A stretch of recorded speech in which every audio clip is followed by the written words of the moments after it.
नमस्कार साथियों, राधे राधे। आप सभी का मरने स्टोर चैनल में हार्दिक स्वागत है।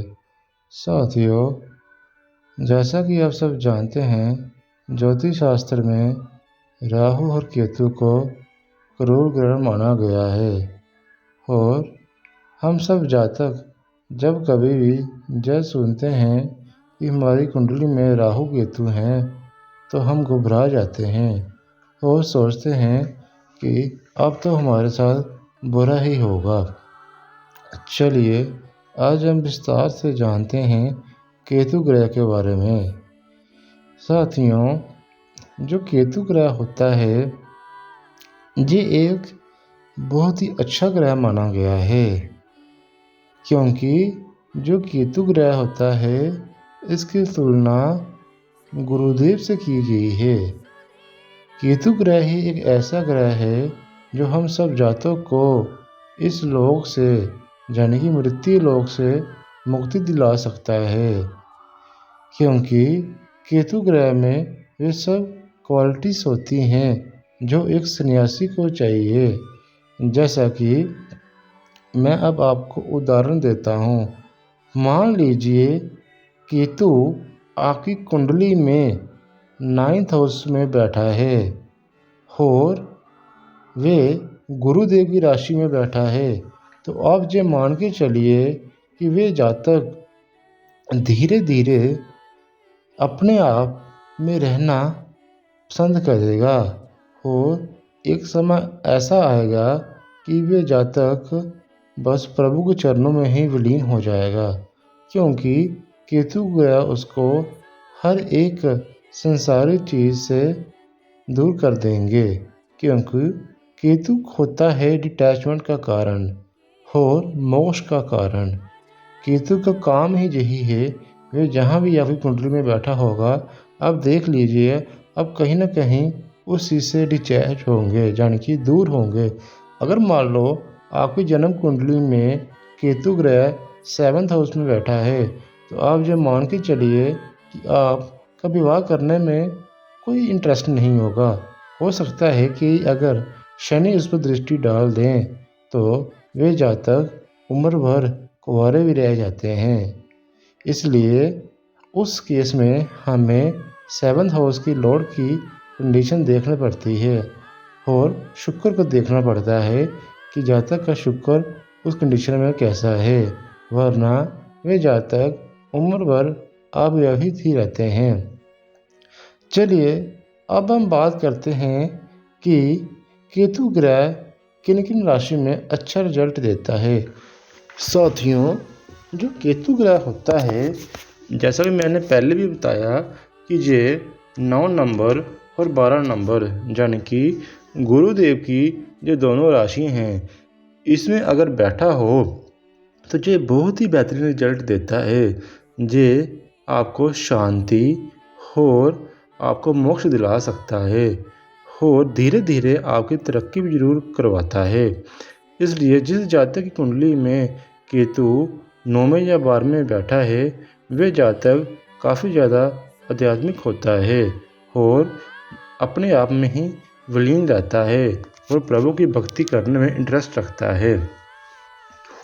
साथियों, केतु ग्रह तब नुकसान देता है जब हम इसकी चीज़ नहीं मानते, यानी कि केतु ग्रह हमसे डिमांड करता है कि आप कुछ समय मेडिटेशन में दें, आप कुछ समय चैरिटी में दें, आप कुछ समय प्रभु की भक्ति में लगाएं। लेकिन जब हम ये चीज़ नहीं करते हैं और मटेरियलिस्टिक चीज़ों में लग जाते हैं, तब हमारे लिए ये ग्रह घातक बन जाता है।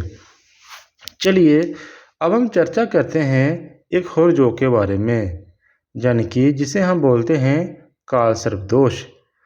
साथियों, आप सब ये जानते हैं कि आमतौर पर पंडित जी या फिर हम जहाँ कहीं भी अपनी कुंडली को दिखाते हैं, वे सीधा बोलते हैं आपकी कुंडली में काल सर्प दोष है। और ये सुनते ही हमारे घर वाले और जो कुंडली दिखा रहा है वे जातक डर जाता है। वो तुरंत बोलता है, पंडित जी इसका उपाय बताइए।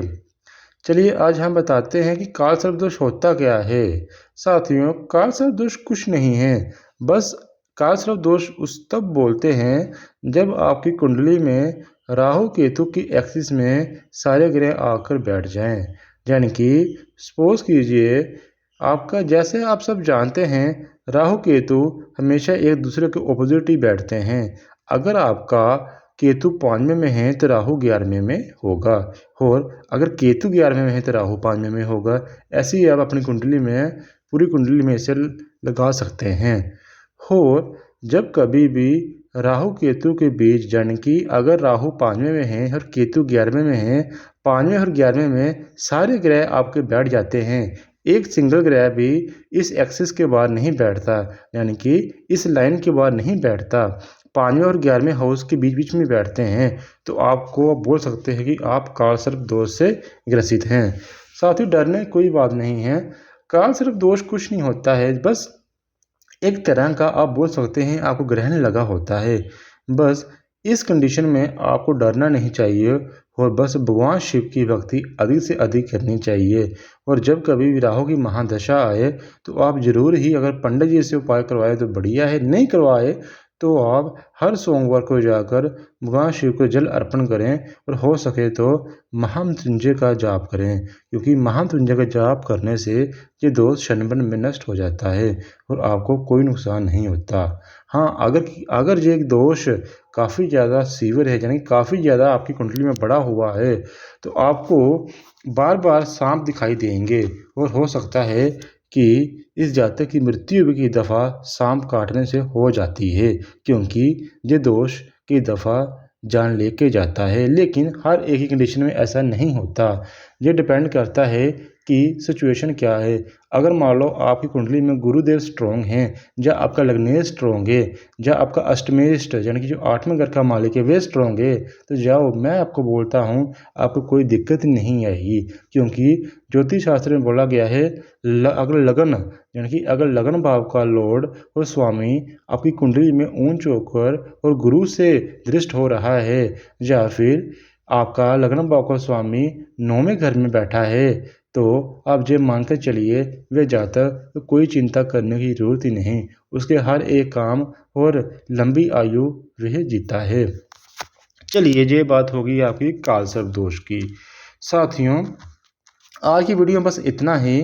आप बस ऐसे ही हमारी वीडियो देखते रहिए, हम कोशिश करेंगे आपको अगली वीडियो में कोई अच्छा सा टॉपिक जिसमें आपको हम विस्तार से बताएंगे।